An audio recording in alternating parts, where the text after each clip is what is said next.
শ্রীমদ্ ভগবদ্গীতার দ্বিতীয় অধ্যায় সাংখ্যযোগ এই অধ্যায়ের ২১তম শ্লোকটি থেকে আজকে আমি পাঠ এবং তার ব্যাখ্যা করার চেষ্টা করব। পূর্ববর্তী শ্লোকগুলি আমি এর আগের ভিডিওতে পাঠ এবং ব্যাখ্যা করেছি। আপনারা চাইলে সেখান থেকে শ্রীমদ্ ভগবদ্গীতা শ্রবণ করতে পারেন। শুরু করছি দ্বিতীয় অধ্যায় সাংখ্যযোগের ২১তম শ্লোক। বেদা বিনাশীনং নিত্যং এ নম যম বয়ম কথং স পুরুষঃ পার্থকং ঘাতয়তি হস্তিকম। এই উক্তিতে ভগবান শ্রীকৃষ্ণ অর্জুনকে বলছেন, হে পার্থ, আত্মা হল নিত্য, শাশ্বত, জন্মরহিত, অক্ষয়। এবং যে ব্যক্তি আত্মার এই স্বরূপ বিষয় জানেন, তিনি কিভাবে কাউকে হত্যা করেন এবং কাউকে হত্যা করান। তার কারণ আত্মা তো অবিনাশী, তাকে তো হত্যা করা সম্ভবই নয়, তার বিনাশ অসম্ভব।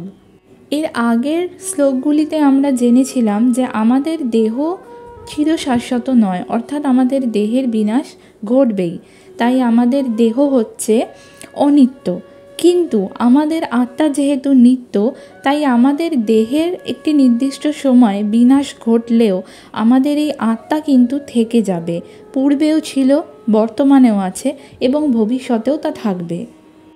বাসাংসি জীর্ণানি যথা বিহায় নবানি গৃহ্ণাতি নরঃ পরাণি তথা শরীরানি বিহায় জীর্ণান্যনানি সংয়াতি নবানি দেহি। ভগবান শ্রীকৃষ্ণ এখানে অর্জুনকে আবারও একটি খুব সুন্দর সহজ উপমা দিয়ে বলছেন, মানুষ যেমন জীর্ণ বস্ত্র পরিত্যাগ করে নতুন বস্ত্র ধারণ করে, আত্মাও ঠিক তেমনই জীর্ণ শরীর পরিত্যাগ করে নতুন শরীর ধারণ করে।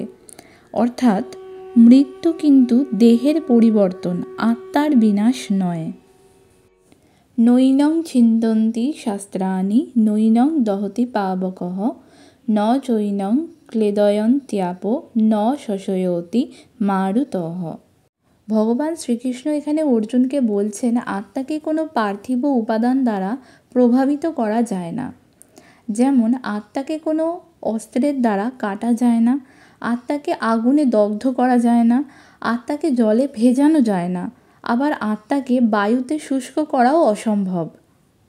অছেদ্যহয়ম দাহ্যহয়ম ক্লেদ্যঃ শস্য এবচ নিত্য সর্বগতঃ স্থাণুরচলহং সনাতন। এখানে ভগবান শ্রীকৃষ্ণ পূর্ববর্তী শ্লোকটির ভাবটিকেই কিছু বিশেষণের মাধ্যমে আবার ভালোভাবে ব্যক্ত করেছেন। ভগবান শ্রীকৃষ্ণ বলছেন, আত্মা হলো অছেদ্য, অর্থাৎ আত্মাকে ছেদন করা যায় না। আত্মা অদাহ্য, আত্মাকে পোড়ানো যায় না। অক্লেদ্য, অর্থাৎ আত্মাকে ক্লেদিত বা সিক্ত করাও যায় না। আত্মা হলো অশস্য, অর্থাৎ আত্মাকে কখনো শোষণ করা যায় না। আত্মা হলো নিত্য, যার অর্থ হলো আত্মা চিরস্থায়ী। আত্মা সর্বগত, অর্থাৎ সর্বত্র বিরাজমান। আত্মা স্থাণু, অর্থাৎ অপরিবর্তনীয় বা অচল। আত্মা হলো সনাতন, যার অর্থ হলো চিরন্তন। অব্যক্তহয়ম চিন্তহয়ম বিকার্যহয়ম মুচ্যতে তস্মাদেবং বিদিত্যৈনং নানুশোচি তুমর্হসি। আত্মা অব্যক্ত, অচিন্ত এবং অবিকারী, এটি শাস্ত্রে উক্ত হয়েছে। এবার শ্রীকৃষ্ণ অর্জুনকে বলছেন, তুমি একজন সনাতন হয়ে এই দেহীদের প্রতি তোমার যে অমূলক শোক, তা তুমি পরিত্যাগ করো। কারণ শ্রীকৃষ্ণ অর্জুনকে বোঝাচ্ছেন, অর্জুনের বিপরীতে যারা রয়েছেন, অর্জুনের সঙ্গে যুদ্ধ করার জন্য যারা উদ্যত, অর্জুন কেবল তাদের দেহটাকেই বিনষ্ট করতে পারবেন। তাদের মধ্যে থাকা জীবাত্মাকে কখনোই অর্জুন হত্যা করতে পারবেন না। অথ চৈনং নিত্যজাতং নিত্যং বা মন্যসে মৃতম তথাপি তং মহাবাহ নৈনং শোচি তুমর্হসি। এখানে একটি ভিন্ন দৃষ্টিকোণ থেকে শ্রীকৃষ্ণ অর্জুনকে বলছেন, হে মহাবাহ, তোমার যদি এটা মনে হয় যে আত্মার বারবার জন্ম হয় এবং বারবার মৃত্যু হয়, তাহলেও তো তোমার এখানে শোক করার কোনো কারণ নেই। জাতস্য হি ধ্রুব মৃত্যুর ধ্রুবং জন্ম মৃতস্য চ তস্মাদ পরিহার্যে হর্থেন তং শোচি তুমর্হসি। ভগবান শ্রীকৃষ্ণ অর্জুনকে বলছেন, যার জন্ম হয়েছে তার মৃত্যু অবশ্যম্ভাবী, আবার যার মৃত্যু হয়েছে তার পুনরায় জন্ম অবশ্যম্ভাবী। সুতরাং তোমার নিজের কর্ম সম্পাদনের ক্ষেত্রে এরূপ শোক পালন করা কখনোই কিন্তু উচিত নয়। তোমার কর্ম তোমাকে করতে হবে। অব্যক্তাদীনি ভূতানি ব্যক্ত মধ্যানি ভারত, অব্যক্ত নি ধনান্যেব তত্র কা পরিদেবনা। শ্রীকৃষ্ণ অর্জুনকে বলছেন, সমস্ত জীব জীবনের পূর্বে অব্যক্ত ছিল, অপ্রকাশিত ছিল। জীবনকালে অর্থাৎ জন্ম থেকে মৃত্যুর মাঝামাঝি সময়ে এই জীব ব্যক্ত হয় বা প্রকাশিত হয়, আবার তারপর পুনরায় অব্যক্ত হয়ে যায়।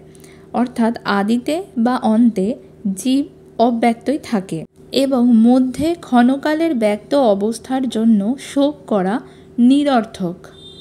আশ্চর্যবৎ পশ্যতি কশ্চিদেনম, আশ্চর্যবৎ বদতি তথৈব চন্নঃ, আশ্চর্যবচ্চৈনমন্যঃ শৃণোতি শ্রুত্তাপেন্নং বেদ ন চৈব কশ্চিৎ।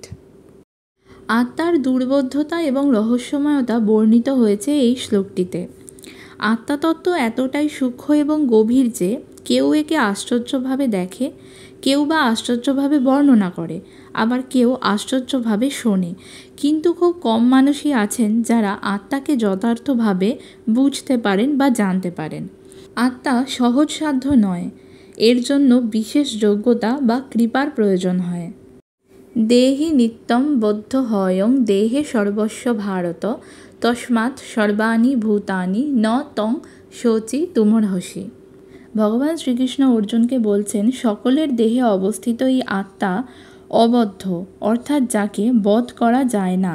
আর যেহেতু আত্মা অবদ্ধ, তাই কোনো প্রাণীর দেহত্যাগের জন্যই শোক করা উচিত নয়। আজ এই পর্যন্তই। পরবর্তী শ্লোকগুলি আমি এর পরের ভিডিওতে আলোচনা করব। ভিডিওটি যদি ভালো লেগে থাকে তাহলে প্লিজ আমাদের চ্যানেলটি লাইক, শেয়ার আর সাবস্ক্রাইব করবেন।